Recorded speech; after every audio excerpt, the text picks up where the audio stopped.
हाँ जी। कैसे हो सारे? सब बढ़िया। माई सेल्फ अमन अग्रवाल, और आज हम पढ़ेंगे एनालाइजिंग इनकम स्टेटमेंट का पार्ट 3। So let's start. हमने पहले वीडियो में पढ़ा था कि रेवेन्यू, ठीक है, रेवेन्यू क्या होता है, रेवेन्यू को रिकॉग्नाइज कैसे करते हैं, what is the importance of revenue as an analyst, ठीक है, फॉर एनी कंपनी। हमने पहले वो पढ़ लिया था, करेक्ट।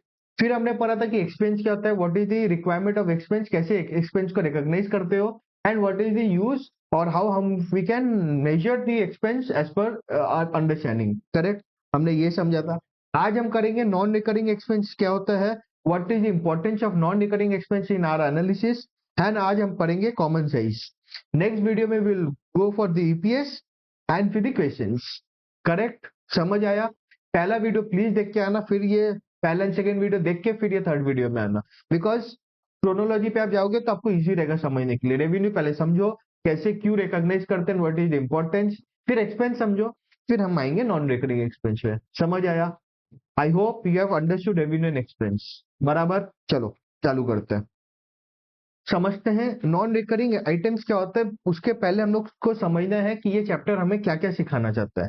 पहला है कि आप नॉन रिकरिंग आइटम अगर है या एक्सपेंस है, उसको आप रिपोर्ट कैसे करें company, how the company is reporting in this in the financial statements, ठीक है। सेकंड, आपने रिपोर्ट तो सीख लिया कि कंपनी कैसे रिपोर्ट करती है, बट आपके एनालिसिस में क्या फायदा है, why there is so much importance for this non recurring items, हम लोग ये दो चीज समझना है, ठीक है। पहले हम समझते हैं नॉन रिकरिंग मतलब क्या, रिकरिंग मतलब क्या। लेट्स अंडरस्टैंड फर्स्ट दैट, ठीक है। आ जाओ।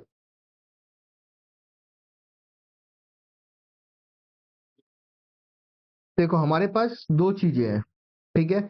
एक हो गया मेरा रिकरिंग आइटम, एक हो गया मेरा नॉन रिकरिंग आइटम।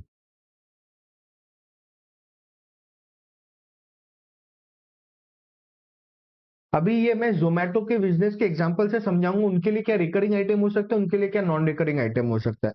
सो आज पूरे वीडियो में हम क्या एग्जांपल लेके चलेंगे, आपका जोमेटो, ठीक है।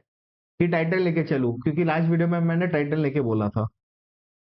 टाइटल लेके चलू क्या?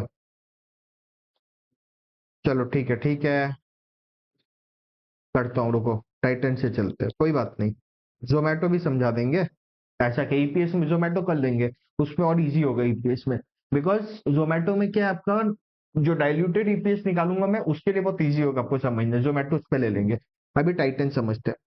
तो हमें पता है टाइटन का मेन धंधा क्या है। टाइटन का मेन धंधा है वॉचेस बनाना, स्पेक्टेकल्स बनाना, ठीक है, एंड ज्वेलरी। मेन 85-88% बिजनेस क्या है, तनिष्क है उसका बिजनेस। तो टाइटन उसका मेन, टाइटन का मेन बिजनेस है ज्वेलरी। अभी ज्वेलरी बनाने में, घड़ी बनाने में, आपका चश्मा बनाने में जो भी खर्चा लगता है, जो भी उसको बनाने के लिए जो भी एक्सपेंस होंगे या जो भी उसको काम करनी होगी, that is my recurring items, ठीक है। जैसे कि क्या, उसको ज्वेलरी बाई करना पड़ेगा, रॉ मटेरियल बाई करना पड़ेगा, उसको मशीनरी के लिए, मान लीजिए आपको ज्वेलरी जहां पे करेंगे, जहां बनाएंगे, मतलब जो आग में देंगे सोना को, to make a shape of that bangle और समथिंग लाइक दैट, तो उसके लिए जो करेगा वो आपका रिकरिंग आइटम होगा। जो लोग बिठाएंगे that is recurring item, correct. घड़ी बनाने के लिए जो भी आपको चाहिएगा वो आपका रिकरिंग आइटम होगा। चश्मे के लिए ग्लासेस वगैरह जो भी खरीदेंगे that is all recurring items, correct. ये सारे रिकरिंग हो गए, मतलब धंधा चलाने के लिए हर दिन क्या काम आएगा, हर दिन काम आएगा ना आपको। हर दिन आपको सोना रॉ मटेरियल खरीदना पड़ेगा to make it in a come in a shape, ठीक है। हर दिन घड़ी के लिए वो बेल्ट, वो लेदर, वो ग्लासेस, सब कुछ खरीदना पड़ेगा, फ्रेम्स खरीदने पड़ेंगे चश्मा के लिए, to convert it into a finish good, correct. वो रिकरिंग आइटम हुआ। नॉन रिकरिंग आइटम मतलब कभी याद कुछ हो गया, सालों में कोई एक बार कोई कुछ आ गया कि ऐसा मेरे को खर्चा करना पड़ा या मेरे को इनकम आ गया, that is my non recurring. Non recurring मतलब क्या होता है, जो हर बार, वो रेगुलर नहीं है, इट्स नॉट रेगुलर, इरेगुलर है वो, करेक्ट। कभी याद आ जाएगा, 2-3 साल में या 5 साल में या 10 साल में, या हो सकता है 20-25 साल में कभी एक आ जाएगा, या फिर सालों में 2-3 साल में आ जाएगा। That is my non recurring item, that is my, what to say, income भी हो सकता है। अब नॉन रिकरिंग आइटम इनकम भी हो सकता है, एक्सपेंस भी हो सकता है, कोई जरूरी नहीं है कि वो एक्सपेंस ही हो। Now you tell me, buying a plant and machinery, is it a recurring or a non recurring item? Tell me, बताओ। नॉन रिकरिंग आइटम है कि रिकरिंग आइटम है? It's a non recurring item. आप हर दिन तो नया नया प्लांट एंड मशीनरी नहीं खरीद रहे हो ना। आप her and it's not required कि आप हर साल नया प्लांट एंड मशीनरी खरीदोगे। माइट भी आप मेंटेनेंस कर सकते हो हर साल। आपने आज कोई एक मशीनरी खरीदा for making the finish goods of spectacles, but it's not required कि आप हर साल उसको नया खरीदो, हर साल नया मशीनरी खरीदो। तो वो मेरा फिक्स एसेट में फिर जाएगा नहीं। अगर मेरे को हर साल ही करना पड़ता तो वो जो मैं खरीदा हूँ एसेट, वो मेरा एसेट नहीं बना ना, एक्सपेंस हो जाता वो। करेक्ट। मैं हर साल नहीं खरीदू, हो सकता है हर साल मैं मेंटेन कर रहा हूँ, buying a plant and machinery or buying something huge, that is my your non recurring item. But suppose Titan का जगह अगर डीएलएफ है, उसने वो लैंड खरीद रहा है, दैट इज नॉन रिकरिंग और रिकरिंग आइटम। उसके लिए रिकरिंग है। वाई? द रीजन इज उसका धंधा है, उसका बिजनेस ये है कि to purchase land, make buildings and sell it. Correct. Difference समझ में आपको? हर एक धंधा का अलग अलग हो सकता है। अभी जो प्लांट एंड मशीनरी बेचते हैं, मान लो जो मशीनरीज बेचते हैं, उनके लिए that is a recurring item only, that is not non recurring. Non recurring define करेगा आपका धंधा के हिसाब से, हर धंधा का अलग अलग नॉन रिकरिंग हो सकता है। समझ आया? कुछ कुछ एक्सपेंसेस जैसे रिस्ट्रक्चर करना, जैसे आपका एसेट्स को बेचना। ठीक है, अभी एसेट्स मतलब मैं बोल रहा हूँ नॉर्मल, जिसके लिए प्लांट एंड मशीनरी का जैसे अगर टाइटन कोई एसेट बेचेगा, that is not recurring item, वो हर साल नहीं बेच रहा है। कभी याद उसको लगा कि वो मशीनरी खराब हो गई है, नए कोई मशीनरी आए हैं, तब वो करेगा, that is your non recurring item. समझ आया? बट कोई जो प्लांट एंड मशीनरी का धंधा करता है वो तो बेचेगा, तो that is their inventory only, no that is recurring item. बराबर? समझ आया? ठीक है। तो हमें समझना है कि नॉन रिकरिंग आइटम समझिए क्या क्या होता है। अब एग्जांपल्स में क्या क्या ले सकता हूँ? रिस्ट्रक्चरिंग। What is restructuring? मान लो कंपनी एक फेज में चल रही थी, एक स्ट्रक्चर पे चल रही थी, ठीक है। कंपनी बहुत, अभी मान लो अमन अग्रवाल क्लासेस, पहले मैंने ऐसे प्रोप्राइटरशिप चालू किया, ठीक है, फिर करते करते मैं प्राइवेट लिमिटेड में आया हूँ।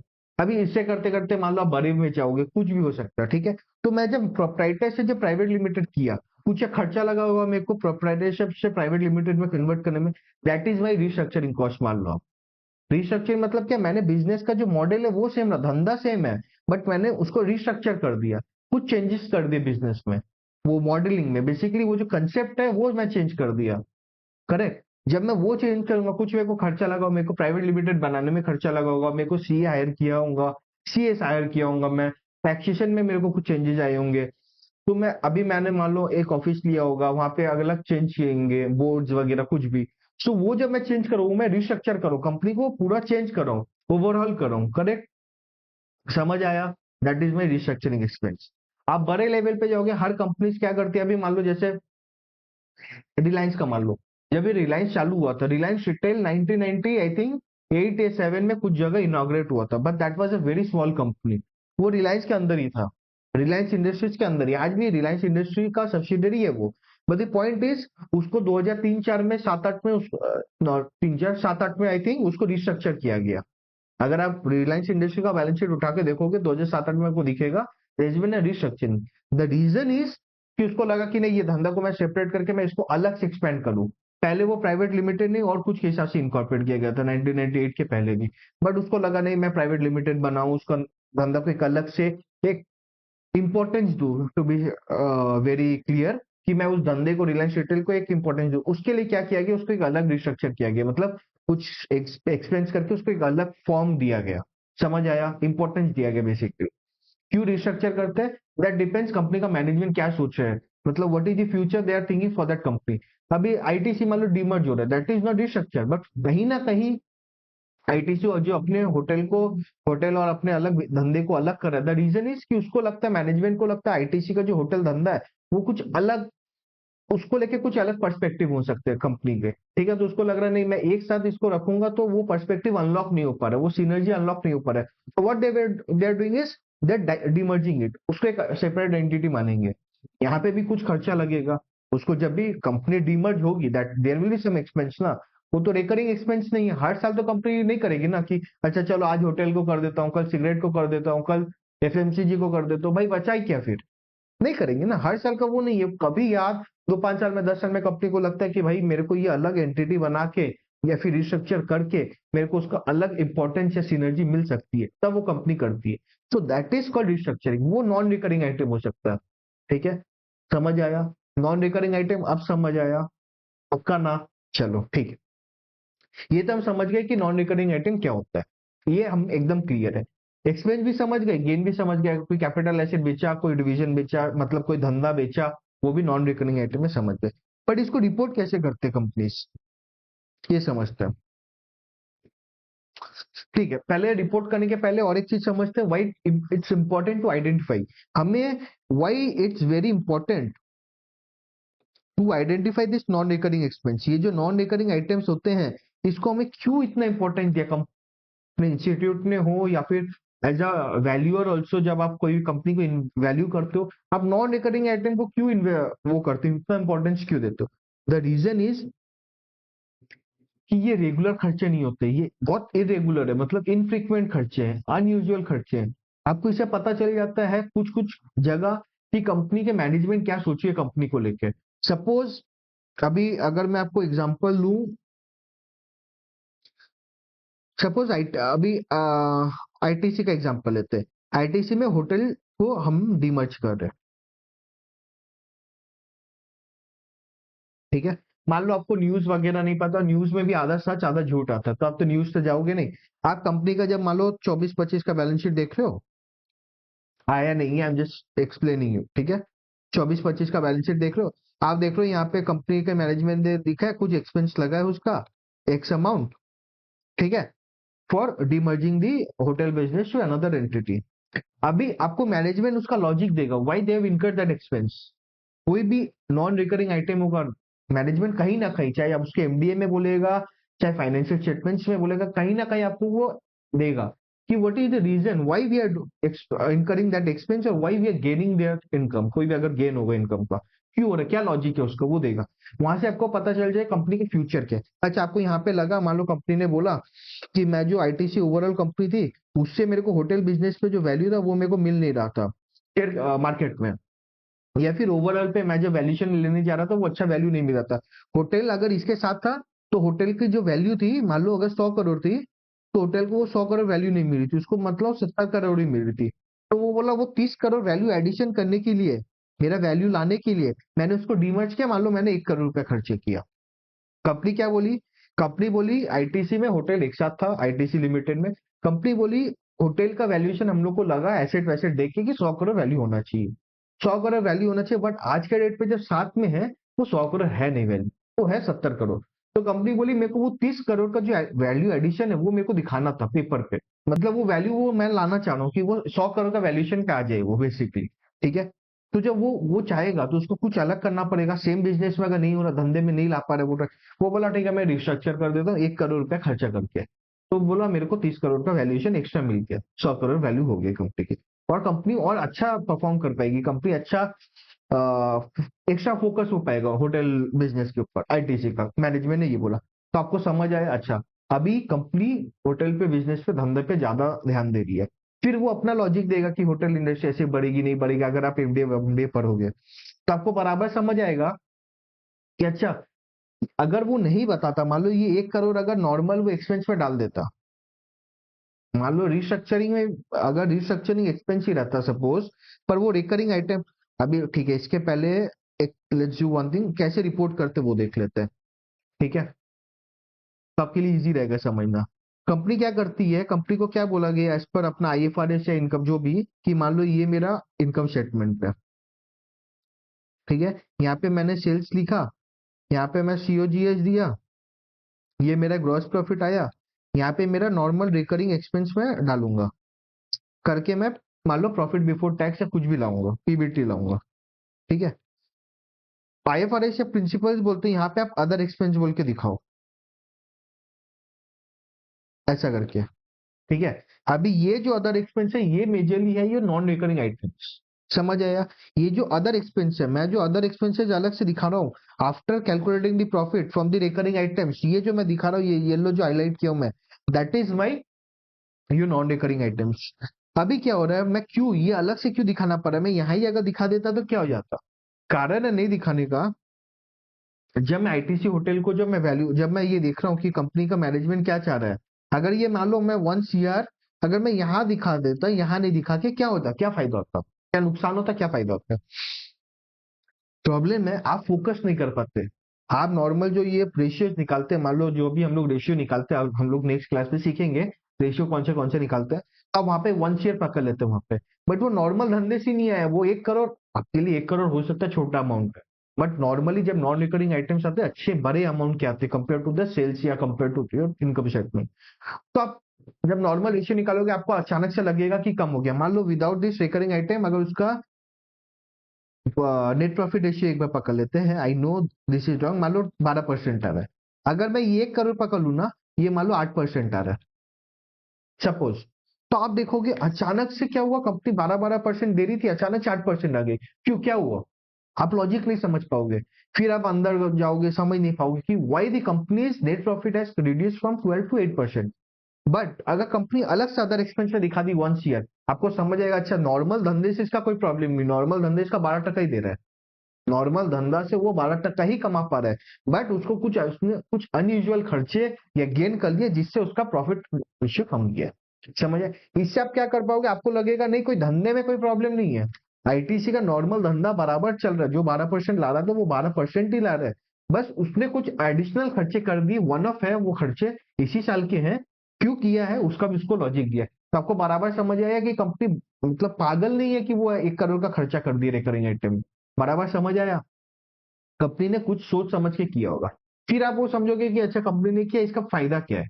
अभी मान लो ये रिस्ट्रक्चरिंग नहीं करके कंपनी एसेट बेच देती, तो आपको बराबर समझ आता अच्छा कंपनी का वो एसेट मान लो खराब हो गया, बेकार हो गया, उससे वो इकोनॉमिक बेनिफिट्स नहीं मिल पा रहे, या वो जो प्रोडक्ट्स बन रहे वो बराबर सही नहीं बन पा रहे, तो कंपनी क्या की वो एसेट को बेच दी।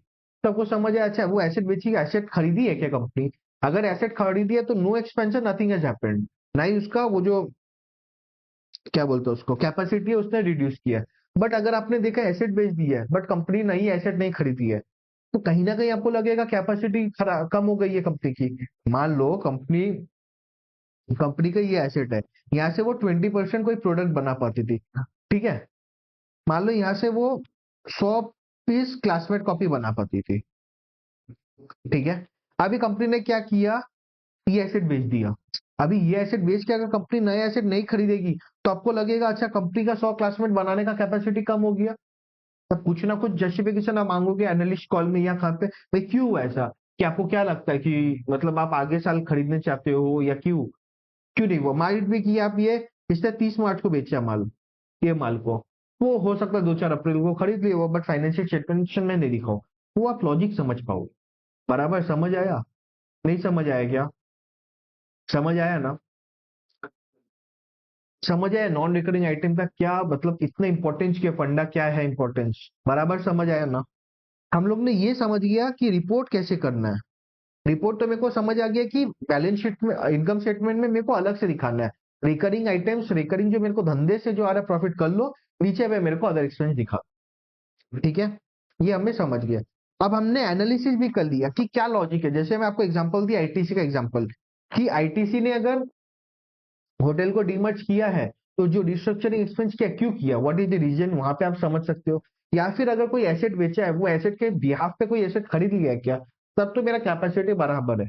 पर अगर नहीं खरीदा, what is the logic behind company को वो एसेट बेचने में, because of year and year बेचा है, बिकॉज की कंपनी को एसेट बराबर समझ नहीं आ रहा है, वो कैपेसिटी उसका बहुत ज्यादा था, या फिर they are wanting something else from that business, कुछ क्या बात है, कंपनी बताएगी आपको, मैनेजमेंट बताएंगे आपको। नॉन रिकरिंग से ये समझ में आएगा कंपनी कुछ चेंजेस करिए कि अपने प्लान में, अपना नॉर्मल धंधा में। बराबर, ये हम समझ गए, ठीक है। हमने एग्जांपल से समझा। बट मेन रीजन क्या है?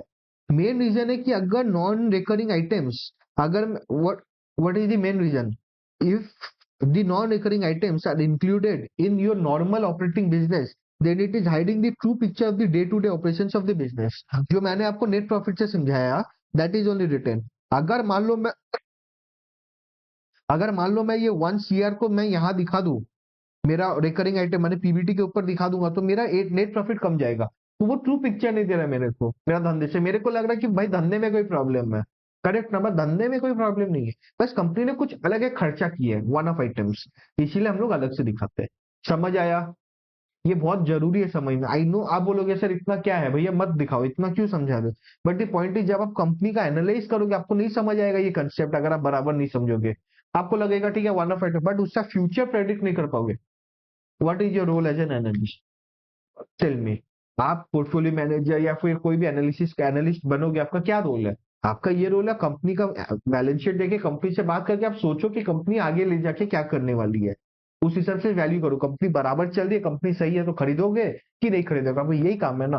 For that you need to analyse at the back of that readings कि क्या कंपनी बताना चाह रही है। कंपनी फ्रॉड कर रही है, कंपनी गड़बड़ कर रही है, मान लो कंपनी एसेट बेचती जा रही है, तो आपको समझ आएगा कंपनी का क्या रोल है। आप क्वेश्चन करोगे, if you are not getting the satisfactory answers, आप कंपनी पे अगर कोई पोजीशन से आप एग्जिट करोगे, करेक्ट ना। देन यू विल थिंक कि भाई कुछ ना कुछ गड़बड़ है, दया कुछ गड़बड़ है, ऐसा आप सोचोगे, करेक्ट ना। तो वही है, आप समझोगे कि नॉन रिकरिंग आइटम्स, इसलिए this is important to understand क्या होता है। ठीक है, अभी बहुत एक हमें एज अ मतलब अभी लेवल वन में तो बच्चे ही हैं तो हमको नहीं समझ आता इतना इंपॉर्टेंस क्यों है। बट आपका एक क्वेश्चन हो सकता है सर आपने इतना कुछ समझा रहे हो, क्यों हम एनालाइज क्यों करते हैं इनकम स्टेटमेंट को, अब ये मेरे को बताओ। Why we analyse income statement? We analyse income statement to check the historical trend of the business and to predict the future earnings from it if possible. हम क्या करते हैं, हम देखो इनकम स्टेटमेंट किसका बनेगा, हिस्टोरिकल बनेगा। पहले जो इस साल जो धंधा कर लिया कंपनी ने, उसका कंपनी आपको एक स्टेटमेंट बना के देगी कि भाई मैंने इतना का माल बेचा, इतना में खरीदा था, इतना मेरा एक्सपेंस हो, इतना में प्रॉफिट है। फ्यूचर का तो नहीं बता पाएगी ना, वो एक्चुअल नहीं होगा, प्रेडिक्टेड होगा, करेक्ट। तो आप कंपनी का जो भी इनकम स्टेटमेंट देखोगे वो हिस्टोरिकल देखोगे, एक्चुअल फिगर्स देखोगे। कंपनी ने मान लो 2000, अगर मैं पकड़ता हूँ 2020 से कंपनी ने क्या किया, मैं 20, 21, 22, 23, 24, 4 साल का कंपनी के पास मेरा इनकम स्टेटमेंट है। मैं वहां से क्या देखूंगा, हिस्टोरिकली कंपनी ने कैसे परफॉर्म किया, कितना का माल बेचा, कितने में खरीदा, कितना प्रॉफिट किया, उससे मैं एक अंदाजा लगाऊंगा। अच्छा कंपनी मान लो अगर 40% प्रॉफिट, ग्रॉस प्रॉफिट करती है, तो कंपनी क्या करती है, 60% में, 60 रुपए में मान लो माल खरीदती है, 100 रुपए में बेचती है, तो 40% प्रॉफिट करती है। मेरे को ये एक आइडिया लगा। फिर नेक्स्ट ईयर में देखा कंपनी ने क्या किया, 100 पे माल बेचा है लेकिन वो खरीदी 70 पे, मैंने कंपनी का जो कॉस्ट है, अगर पोर्टेस हाई पोर्टेस पढ़ोगे तो वहां से समझ में आएगा अच्छा कंपनी का मार्जिन, बार्गेनिंग पावर हो सकता है कम हो गया, या फिर कोई रॉ मटेरियल का कॉस्ट बढ़ गया। फिर आप मान लो 21 में आए, 22 में आए, आप देखोगे नहीं फिर कंपनी 40% कमा रही है, तो आपको नहीं समझ में आए वो वन ऑफ, एक बार रॉ मटेरियल का एक कॉस्ट बढ़ा होगा, तो ऐसे एनालाइज करोगे। समझ आया? तो आप एनालाइज करके, अब मान लो आज मैं 2024 में खड़ा होके, सपोज ये समझना बहुत जरूरी है, ठीक है। मैं मान लो यहाँ खड़ा हूँ 2024 में, 20, 21, 22, 23, ये ईयर्स है। मैं मान लो आईटीसी का 2020 से कंपनी का इनकम स्टेटमेंट देख रहा हूँ मैं, बट 2024 में खड़े होके 20, 21, 22, 23 का देख के क्या कर लूंगा, कंपनी को मैं इन्वेस्ट तो पास्ट के बेसिस पे करूंगा, नहीं क्या फायदा। आप मान लो आप बोलोगे सर मैं क्लास 12 में फर्स्ट आता था, 10 में फर्स्ट आया हूँ, मैं ग्रेजुएशन में जहां से भी मैं ग्रेजुएशन, मैं श्री राम से या जेवीए से, बड़े बड़े कॉलेजेस से करो, मैं बोलूंगा तो क्या, आपका past result can't determine your future, correct. भले ही ठीक है आप आगे से अच्छा परफॉर्म करते हैं तो ठीक है आप अच्छा परफॉर्म करोगे, बट वो नेसेसरी नहीं है कि आप आगे परफॉर्म अच्छा करोगे। कोई बंदा अगर बोलेगा सर मैं खराब परफॉर्म करके, कोई जरूरी नहीं कि आप आगे भी खराब करोगे, पर ठीक है आपके लिए एक डाउट हो जाएगा कि बंदे कर पाएगा कि नहीं, वो अलग है। बट फ्यूचर प्रेडिक्ट नहीं कर पाओगे, फाइंड मतलब एक्यूरेटली नहीं कर पाओगे कि भाई यही होने वाला है। तो 2024 में मैं खड़े होके लास्ट 3 साल का, 4 साल का इनकम स्टेटमेंट देख के कर क्या लूंगा, कुछ नहीं कर पाऊंगा। मेरे को क्या, अगर कंपनी ने मान लो 20, 21, 22 स्टेज में परफॉर्म अच्छा किया तो मैं क्या कर लूंगा, मेरे को कोई फायदा है क्या। मैं क्यों करता हूँ, मैं लास्ट 3, 4 साल या 5 साल का इनकम स्टेटमेंट को एनालाइज करके मैं फ्यूचर, ये जो फ्यूचर है 25, 26, 27 मान लो ऐसा, मैं ये प्रेडिक्ट करना चाहूंगा कि अच्छा कंपनी ने ये 4 साल में कंपनी 40% ग्रॉस प्रॉफिट करती है, तो यहाँ पे भी मैं अज्यूम कर सकता हूँ 40% करती है। कंपनी यहाँ पे 20% नेट प्रॉफिट कमाती है, तो मैं यहाँ अज्यूम कर सकता हूँ 15 से 20% कंपनी कमाएगी। तो कंजर्वेटिव भी अगर हो गए अपने, मैं एकदम ब्रॉडली, एकदम ब्रॉड लेवल पे मैं ये बोल रहा हूँ, बहुत कुछ जाएगा डिटेल में वैल्यू करने के लिए। बट आप क्यों इनकम स्टेटमेंट एनालाइज करते हो, दैट इज मोस्ट इंपॉर्टेंट। क्यों करते हो आप, to predict the future of the company, कि हिस्टोरिकल देख के मैं क्या कंपनी का प्रेडिक्ट कर सकता हूँ, कंपनी कैसे ग्रो करेगी, कंपनी क्या धंधे में रहेगी, कंपनी का बार्गेनिंग पावर कैसा रहेगा, कंपनी क्या रॉ मटेरियल्स यूज करती है, उस पर अगर कुछ चेंजेस आ गए। अब सपोज कोई कंपनी को मैन पावर जरूरत था, ठीक है, 2020-21 के पहले बहुत company man power intensive company थी। अभी एआई आने के बाद मान लो कंपनी को लगता है कि कंपनी अगर एआई पे स्विच हो जाएगी तो बहुत फायदा होगा, मतलब with the help of AI manpower कम लगेगा। तो अगर आप आज 24 पे खड़े हो के अगर आपको नहीं पता रहता कि कंपनी का रॉ मटेरियल्स क्या, कंपनी कैसे परफॉर्म करती है, तो आपको ये जो चेंजेस आएगा इसको आप अकाउंट फॉर नहीं कर पाते। समझ आया मैं क्या बोलना चाह रहा हूँ? मान लो 21, 22, 23 में आपको लगता है कि कंपनी मैन पावर से यूज करती है, अपना धंधा चलाती है। 24 में उसको लगा, कंपनी को लगा, एग्जाम्पल मैं दूं तो कोई भी अच्छे कंपनीज ले लो, एक स्टार्टअप मान लो 1% क्लब, उसने कुछ दिन पहले रिसेंटली 4-5 महीना पहले कोई को फायर किया था अपने एम्प्लॉइज को, बिकॉज दे सेड कि मेरे को एआई से मदद मिल जा रही है, with the help of AI I can do that work. तो अगर कंपनी मान लो लिस्टेड होती है या कंपनी का वैल्यू करोगे, आप आज करोगे, आपको अगर नहीं पता रहता कंपनी कितना मैन पावर यूज करती है, it is a man power intensive company, तो आप उसको वैल्यू नहीं, आप तो उसके हिसाब से वैल्यू नहीं कर पाता अगर आपको नॉलेज नहीं रहता। बट अगर आपको मान लो नॉलेज है कि कंपनी मैन पावर इंटेंसिव है, बट एआई आया तो आपको एआई का भी इफेक्ट पता है, इंडस्ट्री में क्या हो रहा है वो पता है आपको। आपको लगता है अगर वो एआई ले आएगी तो कंपनी का ये प्रॉफिट कम हो जाए, कॉस्ट कम हो जाएगा, प्रॉफिट बढ़ जाएगा, तब उससे एनालाइज कर पाओगे। जब कंपनी बोलेगी आप कंपनी कैसे रिलेट कर पाओगे, हाँ कंपनी क्यों बोल रही है। मैं ये नहीं बोल रहा हूँ कि एआई आएगा तो जॉब चल जाएगा, क्या होगा, उसने सही किया गलत किया, I am not saying that. I am saying कि लॉजिक क्या होगा मेरे को इनकम स्टेटमेंट एनालाइज करने में, बस मैं ये समझाना चाह रहा हूँ। समझ आया? चलो, नॉन रिकरिंग आइटम में इससे ज्यादा कुछ नहीं है समझाने।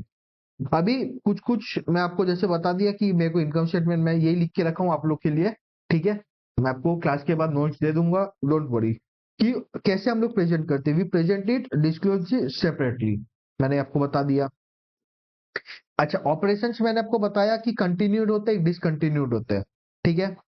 कंटिन्यूड मतलब क्या, ये धंधा मेरा चलता रहेगा। जैसे कोई भी बिजनेस पकड़ लो, अभी एग्जांपल मेरे को एकदम अभी याद नहीं आ रहा, मान लो आईटीसी का एग्जांपल मैं ले रहा था, जो क्लासमेट वाला एग्जांपल। मान लो आईटीसी का क्लासमेट वाला धंधा को उसको डिसकंटिन्यू करना है, ठीक है, तो मतलब कि उसको शट डाउन करना है, ठीक है। बाकी धंधा, सिगरेट का धंधा, एफएमसीजी, होटल्स और भी अलग अलग जो भी धंधे हैं उसके, वो उसको कंटिन्यू रखना है। तो वो अगर इनकम स्टेटमेंट में, अच्छा मैं एग्जांपल, हाँ चलो मैं एचडीएफसी बैंक का एग्जांपल लेके रखा हूँ, सॉरी आईडीसी भूल जाते हैं। सपोज एचडीएफसी बैंक है, एचडीएफसी बैंक का 4 तरह का धंधा, एक हो गया रिटेल बैंकिंग, एक हो गया इन्वेस्टमेंट बैंकिंग, एक हो गया इंश्योरेंस, एक हो गया म्यूचुअल फंड। कंपनी का 4 धंधे, एक हो गया retail, investment banking, mutual fund, insurance. Company को क्या करना है ना, कंपनी को लग रहा है कि इंश्योरेंस धंधा अच्छा नहीं चल रहा है, company is not doing performing well in the insurance sector और the insurance business, that business. Company HDFC bank को लगा, ठीक है, कि मेरे को डिसकंटिन्यू करना है, मान लो विथ इफेक्ट फ्रॉम 4/1/25, कंपनी को लगा कि मेरे को ये डिसकंटिन्यू करना है। तो कंपनी क्या करेगी ना, तो कंपनी अब क्या करेगी, जब इनकम स्टेटमेंट अपना 31 मार्च, अपना जब 31 मार्च 25 के लिए कंपनी जब अपना इनकम स्टेटमेंट बनाएगी ना, तो कंपनी क्या करेगी, अपना एचडीएफसी बैंक जो क्या करेगी, वो इंश्योरेंस बिजनेस को सेपरेटली दिखाएगी। मतलब क्या है, यहाँ नहीं दिखा ना, ठीक है। कंपनी क्या करेगी ना, मान लो ये इनकम स्टेटमेंट है उसका, यहाँ पे वो लिखेगी कंटिन्यूड ऑपरेशंस, वो ऐसे ऐसे करके यहाँ पे आपको प्रॉफिट दिखाएगी, फिर आपको डिसकंटिन्यूड ऑपरेशंस का प्रॉफिट दिखाएगी। अभी आप 2 मिनट सोचो, मैं इसका रीजन बताऊंगा, लेकिन आप 2 मिनट सोचो कि क्यों कंपनी को अलग दिखाना पड़ रहा है, कंटिन्यूड और डिसकंटिन्यूड क्यों एक साथ नहीं दिखा सकता कंपनी का प्रॉफिट। मैं को अभी 2 मिनट पहले ही मैंने वो नॉन रिकरिंग आइटम समझाने तक वक्त बताया है कि what is the reason company क्यों करती है ऐसा। 2 मिनट बाबू दिमाग लगाओ, दिमाग लगाओगे तभी तो आगे बढ़ोगे, सब समझ जाओगे आप। देखो, आई नो कि आपको ये मैं 20 मिनट में समझा सकता हूँ, ठीक है, पूरा चैप्टर, बट आप इतना डिटेल में पढ़ोगे तो आपको याद रहेगा, अच्छा सर ने एग्जाम्पल क्या दिया था, क्या लॉजिक दिया था, वो याद रहेगा आपको, ठीक है। 2 मिनट सोचो कि क्या फायदा है, कंपनी को क्यों अलग दिखाना पड़ता है, जैसे नॉन रिकरिंग आइटम्स अलग क्यों दिखाना पड़ता है मैंने आपको बता दिया। अब आप सोचो डिसकंटिन्यूड को क्यों मैं अलग दिखाऊं, what is the logic. Logic ये है कि आप जब एज ए एनालिस्ट एनालाइज करोगे कंपनी को, एचडीएफसी बैंक को जब आप एनालिसिस करोगे बैठ के, मान लो 2025 में, आपको तो पता ही नहीं कंपनी एचडीएफसी बैंक इंश्योरेंस को बंद करने वाली है। आप तो उसका चार ये धंधा, ये जो चार धंधा, retail, investment banking, insurance, mutual, इस चारों सेक्टर को आप पहले देखोगे, चार सेक्टर का ग्रोथ देखोगे, सब करके आप एचडीएफसी बैंक को प्रेडिक्ट करोगे फ्यूचर। आपको अगर पता चल जाए कि कंपनी इंश्योरेंस सेक्टर को बंद करने वाली, इंश्योरेंस बिजनेस को, आप उस हिसाब से प्रेडिक्ट करोगे।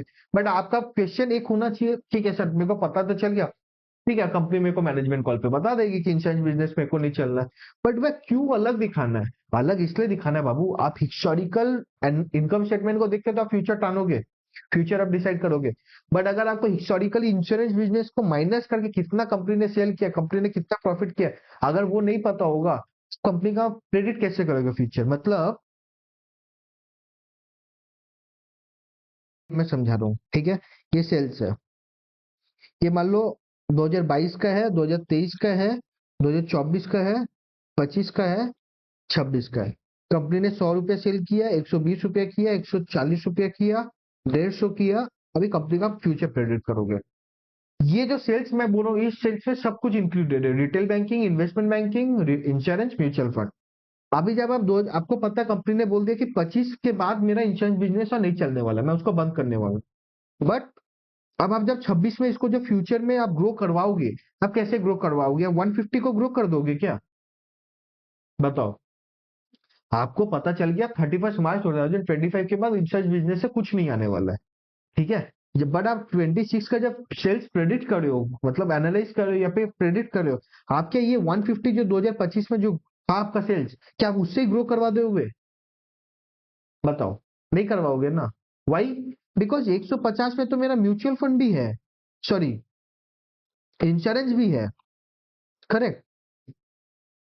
150 के सेल्स में तो मेरा इंश्योरेंस का भी सेल्स है, पर वो तो 26 में नहीं आने वाला है, बराबर है ना। तो मैं अगर 150 को ग्रो करवाऊं 26 में, दैट इज रॉन्ग। अगर मेरे को ये कंपनी बता दे कहीं ना कहीं कि इंश्योरेंस बिजनेस से मेरे को 20 का सेल आया था, तो मेरे को पता, अच्छा 130 नेट सेल्स है, 130 बाकी तीनों डिवीजन से था। अब मैं 130 को जब 26 में ग्रो करवाऊंगा, that is the correct measure, बराबर है ना। क्योंकि आपको पता चल गया, अच्छा इंश्योरेंस बिजनेस छोड़ने के बाद 130 रुपया कंपनी ने, एचडीएफसी बैंक ने कमाया था 2025 में, from the other three division, उसको आप ग्रो करवाओगे, जो भी रेट से आप ग्रो करवाना चाहते हो, बराबर है ना।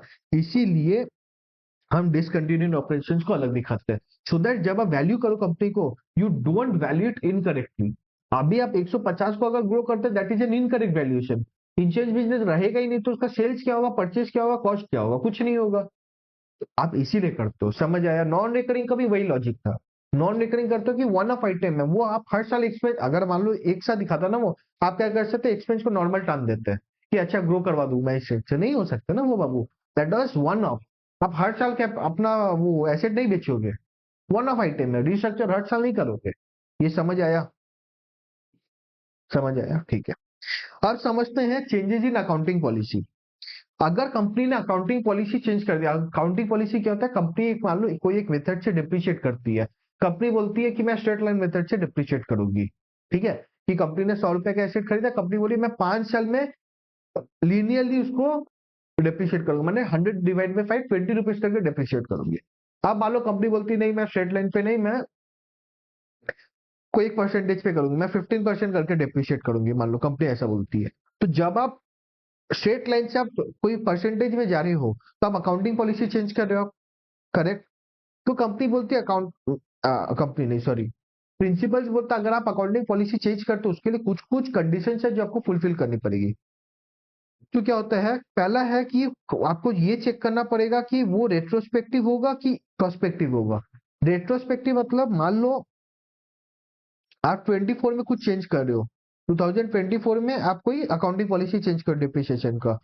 प्रोस्पेक्टिव मतलब आज से आप चेंज करोगे, आज मतलब 24 ऑनवर्ड आप चेंज करोगे, 24 25 26 27 जैसे करके आप चेंज करोगे।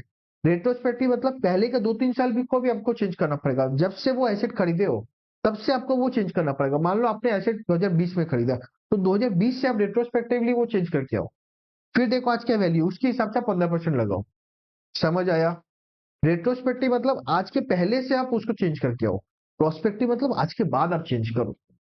समझ आया? आया क्या? आप बोलोगे सर एग्जांपल्स बता दो अकाउंटिंग पॉलिसी चेंज का। पहला हो गया कि अगर आप सॉरी पहला हो गया कि आप इन्वेंट्री वैल्यूएशन मेथड चेंज कर रहे हो। मान लो इन्वेंट्री आप करते थे फीफो बेसिस पे, अभी आप लिफो बेसिस पे कर रहे हो। फीफो माने first in first out, LIFO माने लास्ट इन फर्स्ट आउट। जो लास्ट में लास्ट जो माल है वो पहले बेचूंगा मैं पहला कॉस्ट पे, नहीं तो फीफो बोलता कि पहले जो आया था पहले उसको बेचो। समझ आया? या फिर आप रेवेन्यू या फिर आप रेवेन्यू रिकॉग्निशन मेथड चेंज कर रहे हो। आपको मैं इंडेक्स अभी इसलिए मैं बोला कि आप इंडेक्स वन इनकम स्टेटमेंट का पहला पार्ट वीडियो देख के आओ, सो दैट आपको समझ में रेवेन्यू रिकॉग्निशन में क्या समझाना चाहता। समझ आया? अब हमारा दो चीज बच गया, एक हो गया अर्निंग पर शेयर, एक हो गया कॉमन साइज एंड का रेशियोज। मैं सोचा था कि आज ही कॉमन साइज एंड वो खत्म कर दूं, but what I feel is कि इतना में जो भारी हो गया non recurring and changes in accounting policy में, आई डोंट वांट कि आप इसके साथ उसको खिचड़ी पका लो। ठीक है? इट्स बेटर कि हम इसको नेक्स्ट क्लास में कर ले। ईपीएस के लिए मैं पूरा एक क्लास लूंगा, और एक क्लास में लूंगा आपका उसके लिए कॉमन साइज के लिए, उसमें मैं सम्स भी चालू कर दूंगा। ठीक है? तो अभी तक हमने क्या पढ़ा, लेट्स रिकैप। हमने क्या क्या पढ़ा, पहला पार्ट ऑफ द वीडियो में पढ़ा, part one of the video of the this income statement series में हमने पढ़ा कि रेवेन्यू क्या होता है, रेवेन्यू का 5 मेथड्स होता है रिकॉग्नाइज करने का, 5 प्रिंसिपल्स है। क्यों रेवेन्यू रिकॉग्नाइज करना पड़ता है, रेवेन्यू को आप जब रिकॉग्नाइज कर लिए हो आप उसका एनालाइज कैसे करोगे as a CFA charter holder, as an analyst. आपके लिए क्या मतलब है, कंपनी का 100 रुपया सेल है तो आपके लिए क्या मतलब है, वो हमने समझा। Part two of this series में समझा हमने कि एक्सपेंस कंपनी कैसे रिकॉग्नाइज करती है, एंड व्हाट इज दी फायदा, और what is the how we will analyse it, मैं वो कैसे एनालाइज करूंगा, हमने ये समझा। आज हमने समझा कि कंपनी का नॉन रिकरिंग आइटम अगर होगा तो उसका क्या इंपॉर्टेंस है, why it is so important to show it separately, कैसे दिखाते हैं, क्या फायदा होता है। फिर हमने समझा अगर कंपनी डिसकंटिन्यू कर दे कोई ऑपरेशन को या धंधा को, कोई पूरा ओवरऑल धंधे पे अगर कुछ बंद कर दे तो उसका क्या फायदा था। इसमें हमने एचडीएफसी बैंक का एग्जाम्पल ले लिया। समझ आया? फिर हमने समझा कि अकाउंटिंग पॉलिसी अगर कंपनी चेंज करती है तो उसका क्या फायदा होता है, what are the how the मतलब उसको मैं कैसे देखूंगा। अभी आपको अगर मान लो 2024 में प्रोस्पेक्टिव बोलता है कोई भी पॉलिसी चेंजेस, तो आपको समझ में आ जाएगा अच्छा 2024 के बाद चेंजेस है तो मेरे को पहले का अकाउंट फॉर कुछ नहीं करना है, बट जब आप वैल्यू करो। बट अगर रेट्रोस्पेक्टिव हो तो आपके वैल्यूएशन भी चेंज हो जाएंगे ना। आपने तो एसएलएम मेथड पे, स्ट्रेट लाइन मेथड पे अपने डेप्रिसिएशन चेंज किया था, करेक्ट। बट जब अगर वो होगा कि रेट्रोस्पेक्टिव तो आपको भी पहले से चेंज करने पड़ेंगे। समझ आया? इतना समझ आया? फिर हमने बोला कि नेक्स्ट हम लोग ईपीएस बचा है, कॉमन साइज बचा है, वो हम लोग नेक्स्ट क्लास में कर लेंगे। करेक्ट? ठीक है, आज के लिए इतना ही। मिलते हैं नेक्स्ट वीडियो में। वीडियो अच्छी लगी है तो लाइक कर दे, शेयर कर दे, सब्सक्राइब कर दे, और अपने दोस्तों के साथ भी शेयर कर ले। टिल देन एंजॉय करें और क्यूरियस रहे, because curiosity will help you discover your interest and grow in life.